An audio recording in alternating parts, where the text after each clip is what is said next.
jogo perfeito, e posso afirmar isso mesmo com o Everson tendo aparecido, fazendo boas defesas, porque o Atlético não enfrentou um time qualquer, enfrentou o River Plate, que é importante também dizermos que perdeu na bola, que não apelou para a pancadaria, que não deu show após a eliminação, que teve uma postura de um grande time, assim como o Galhardo, que ontem foi colocado pelo Cuca no bolso, porque o Cuca matou no jogo ontem o Marcelo Galhardo, a estratégia do Galo funcionou melhor, o time dentro de campo foi bem melhor, e o Marcelo Galhardo com extrema humildade, reconhecendo que o Atlético hoje é bem maior do que o River Plate, maior que digo no futebol, é bem melhor, e o trabalho do Cuca. Uma noite histórica, uma noite inesquecível para o torcedor atleticano, uma noite também inesquecível para Hulk, para Zaratio, para tanta gente. Muita coisa para se falar do jogo de ontem. Boa noite, Cláudio Rezende. Boa noite, Léo Figueiredo, conferindo, são 6h28. O torcedor atleticano está em êxtase, né, Léo Figueiredo? Depois de liderança do Campeonato Brasileiro, o Atlético tem até uma vantagem importante após vencer o Palmeiras na última rodada, ali o duelo de líderes. Veio a Libertadores, aquele jogo sempre muito complicado, porque o River Plate, a gente batia na tecla, era um time que até jogava melhor fora de casa até então, mas o Atlético ontem não deu chance, né? O Atlético fez uma partida, como você disse, impecável. Há muito tempo, nós que acompanhamos em loco os jogos do Galo aí, todos os jogos, eu não vi um Atlético, por um time também tão pesado como é o River Plate, ter uma partida tão magistral assim, uma partida com autoridade, um Atlético mostrando a sua força, mostrando mesmo que é um time que está cascudo, um time que vai brigar pelo título, e ontem não deu dúvidas nenhuma. Se os argentinos, principalmente a imprensa, tinha dúvidas do Atlético, falavam muito que a eliminação do Boca teria sido lá por conta de arbitragem, do VAR. Agora, não tem dúvida nenhuma, o Atlético do Boca para o River, nesse período, cresceu, isso é nítido, né? O Atlético vem em crescimento ainda em relação a Libertadores, e agora temos pela frente esse duelo contra o atual campeão Palmeiras, um duelo de brasileiros, aí também tem as suas dificuldades, são times de alto investimento, tanto o Atlético quanto o Palmeiras, de elencos recheados, e o Atlético tem até aqui na Libertadores da América a melhor campanha. Logicamente que em mata-mata isso pode cair por terra, você tem um jogo ruim, a situação pode complicar, mas o Galo tem até aqui 10 jogos, com 7 vitórias e 3 empates, está invicto na competição, com 19 gols marcados em 10 jogos, ou seja, quase 2 jogos por jogo de média, e sofreu apenas 3 gols, lá no início da competição, quando o Galo ainda estava se acertando. Passou por oitavas de final e quartas de final contra os gigantes argentinos, e aí o Galo faz história, porque nenhum time brasileiro até aqui, em edições de Libertadores, havia eliminado, numa mesma edição, Boca Juniors e River Plate.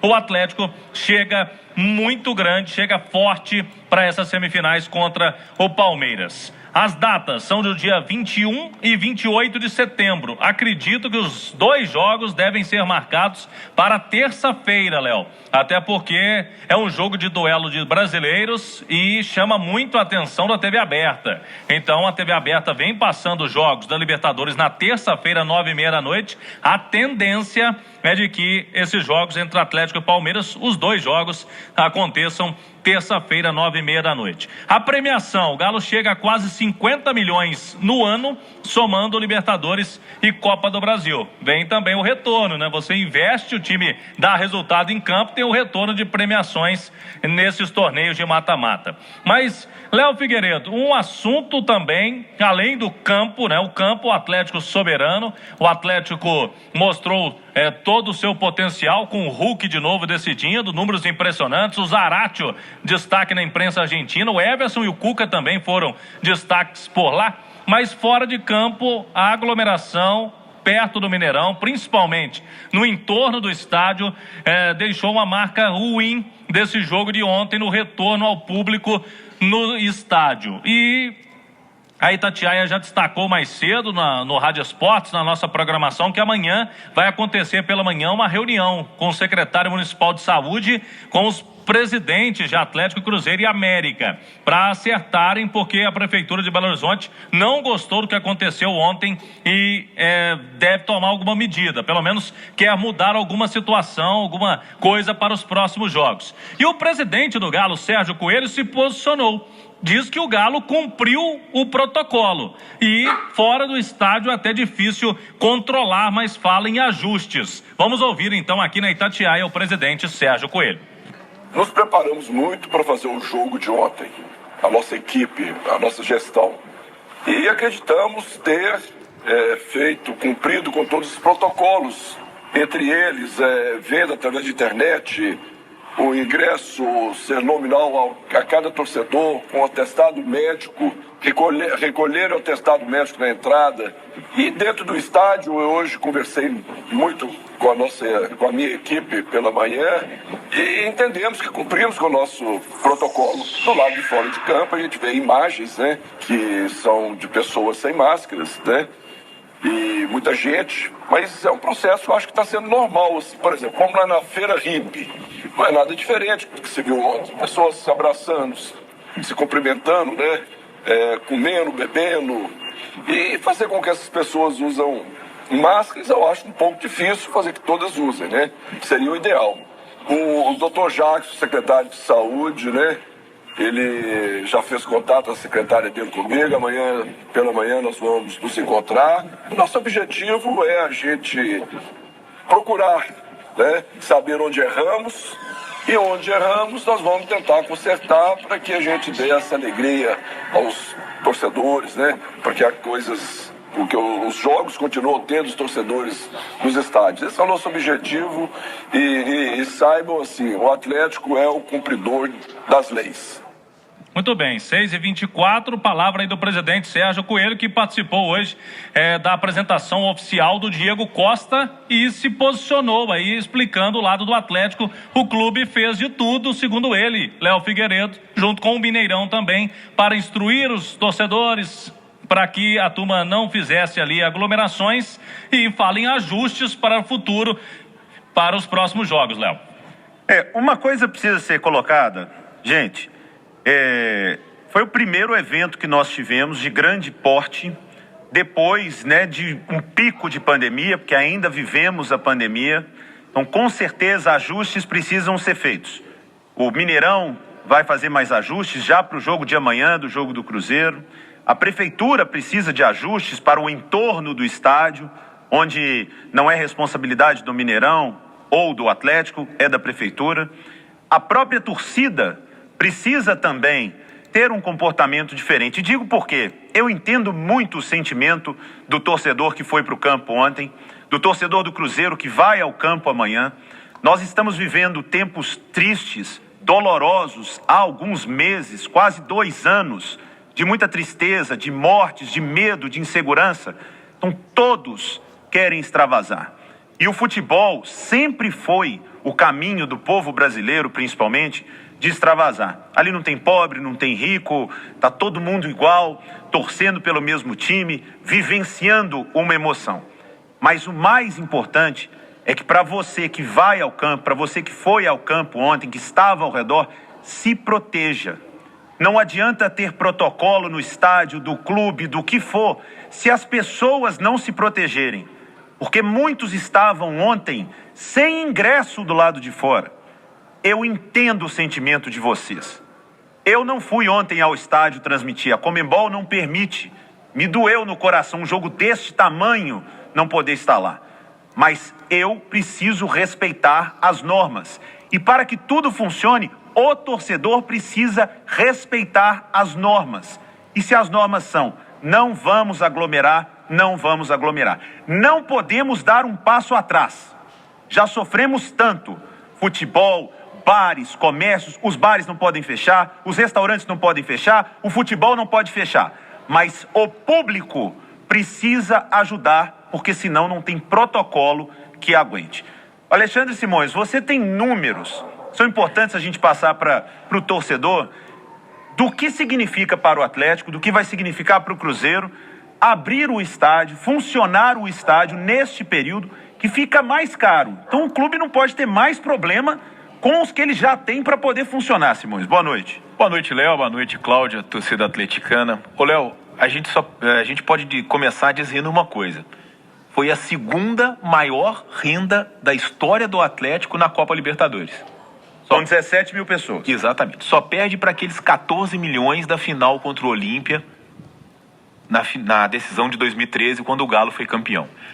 O Atlético já pagou, na pandemia, quase 4 milhões para jogar como mandante. Foram 44 partidas sem público.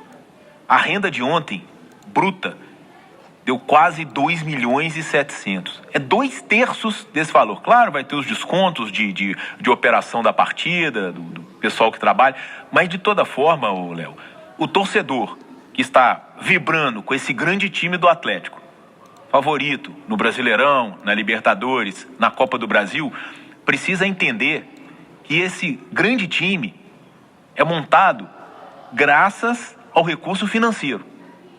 E a renda do jogo, principalmente com a empolgação da torcida, com o Galo brigando por todas essas taças, vai ser muito importante neste processo. Então, não existe maneira maior de a massa atleticana ajudar o clube neste grande momento do que respeitando os protocolos das partidas, seja fora do Mineirão, seja dentro do Mineirão. Eu falo fora do Mineirão, no entorno do estádio.